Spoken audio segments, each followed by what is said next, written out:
This is Mega Man. And this is also Mega Man, so why don't we talk about this game? Mega Man was released for the Famicom and the NES in 1986 to great reviews, but it did not sell well. Mega Man was based on a rock, paper, scissors gimmick, where one boss's power would defeat another boss in the game. Although it had great reviews in Japan as Rockman, in the US it didn't have such great reviews. That was due to the fact that the controls were terrible. Also, another big factor in this horrible sales were probably the box art in the US. Like, just look at that thing. I'm actually concerned for what's happening with, like, his legs and his shoulders. Like, is he okay? Also, editing Jacob here, I was looking at the box arts for other regions, and I found the European box art, like, hey, Kai, if you want to just send that over, it'd be pretty cool. I really like this box art. Now that we got the basic idea of Mega Man down, why don't we, move on to a little game that most of you probably never heard of.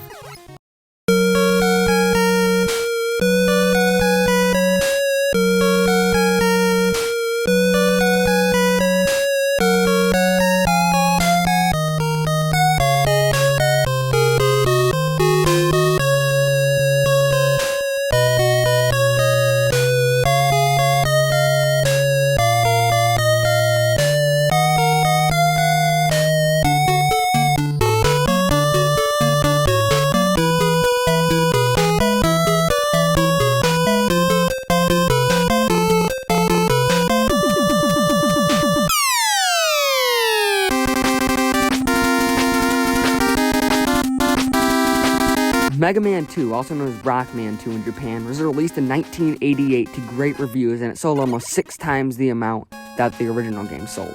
This game had 8 Robot Masters instead of 6, which were Bubble Man, Air Man, Quick Man, Heat Man, Wood Man, Metal Man, Flash Man, and Crash Man. This game fixed 90% of the problems that the first game had, such as the weapons being completely useless, and the controls are much better in this game than they were in the first game. Most people say this is the best game in the Mega Man franchise, and I've even heard some people say it's the best Capcom game ever made. Despite its legendary status, Capcom only agreed to make the game if it was made on the side while the developers worked on other games first. That meant this game took several months to make, but I'm pretty sure that paid off for Capcom. After this game, for most of the 90s and the early 2000s, Mega Man was one of the biggest franchises, standing next to Mario and Sonic the Hedgehog. So what happened? How did Mega Man go from Capcom's mascot and their biggest game series to a nobody? For that answer, we're gonna have to go to a different series. Enter Mega Man Legends from 1997. While Mario made his 3D debut in the year before, and Sonic making it the year after, Mega Man's was definitely the least popular of these three. Although having great reviews and being a pretty fun game, this game sold horribly. But most of you are probably thinking, well, Mega Man 1 sold horribly, but that still got a sequel and it ended up being really good. So Mega Man Legends did get a sequel, but that sold even worse than the first game. So now what's Capcom gonna do? Are they gonna cancel the series? Yes, that's exactly what they did. And now, again, most of you are probably wondering, why did they cancel the series? Mr. Krabs. Hello, I like money.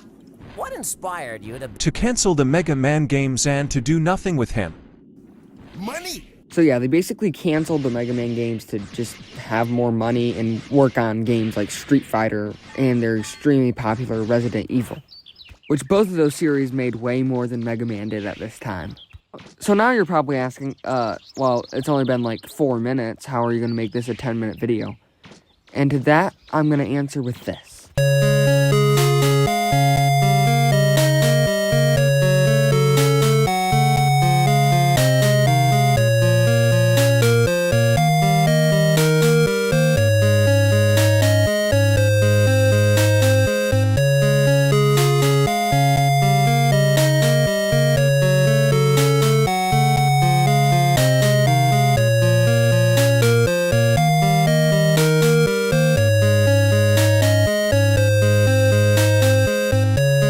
An extremely long intro, so I'll probably speed it up for you here.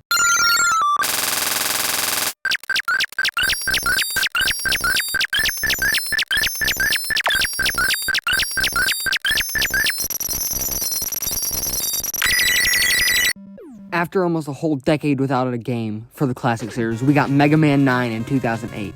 This game was great. It took everything that was good from all the other Mega Mans and added it all into one. This game added 8 new Robot Masters, which were Concrete Man, Jewel Man, Hornet Man, Tornado Man, Plug Man, Galaxy Man, Magma Man, and the first female Robot Master, Splash Woman.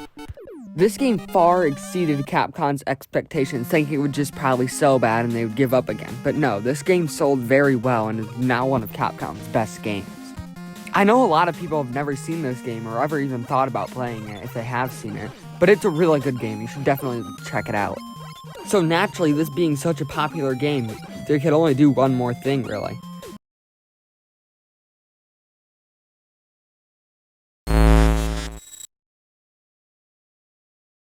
And that was to make another sequel. So Mega Man 10 was released in 2010, with another new 8 Robot Masters, which were Blade Man, Solar Man, Sheep Man, Chill Man, Commando Man, Nitro Man, Strike Man, and Pump Man. This game also had 3 different playable characters, which were Mega Man, Proto Man, introduced in Mega Man 3, and Bass, introduced in Mega Man 7. This game also had an easy mode, so newcoming players could have more fun. I'd say this game changed Mega Man forever, due to all its new features. Everyone thought Mega Man 11 would come out in 2011 or 2012, but they'd have to wait a bit longer, but I think Mega Man 11 was just worth the wait. Mega Man 11 was released in 2018, which added a new feature with gears. The gears could slow time, or there's also the power gear, which makes your shots more powerful. The bosses can also use the power gear, which you're seeing on the screen right now with Blockman. When the boss's health bar is about halfway down, they'll turn into a bigger, more powerful version of themselves. This is also the first time Mega Man has ever had voice acting. Gutsman, any sign of Mega Man? Not yet! Well, at least the first time in the game that Mega Man's had voice acting. For the energy immediately, Mega Man. But where is Dr. Wily? That's a good question. We may be able to locate another energy emission from the radar room. When we find that meteor, we'll find Dr. Wily. Well, at least the first time there was good voice acting in Mega Man. But ever since 2018's Mega Man 11, there hasn't been a new game in the series. Most people would say, well, that's probably a bad thing, right? Well, I don't think it is a bad thing. It's probably a better thing because they're either taking a lot of time on this next game or they're focusing on series that people still like from them, like Street Fighter or Resident Evil. So I don't think Mega Man's really dead. These last 3 games I've been talking about were a step in the right direction. And there's always still fans keeping Mega Man alive. Alive as in this. If this is what you consider alive, then I guess that's a fair point. That's what you get when you look up Mega Man fan art, so don't do that. Just look up Mega Man fan games, like this game. This game's so good. Well, that's kind of the end, and it kind of summarizes everything. Mega Man really isn't dead. So I'll say thanks for watching, and wear a seatbelt. Shout out to everybody who guessed this video correct for this week.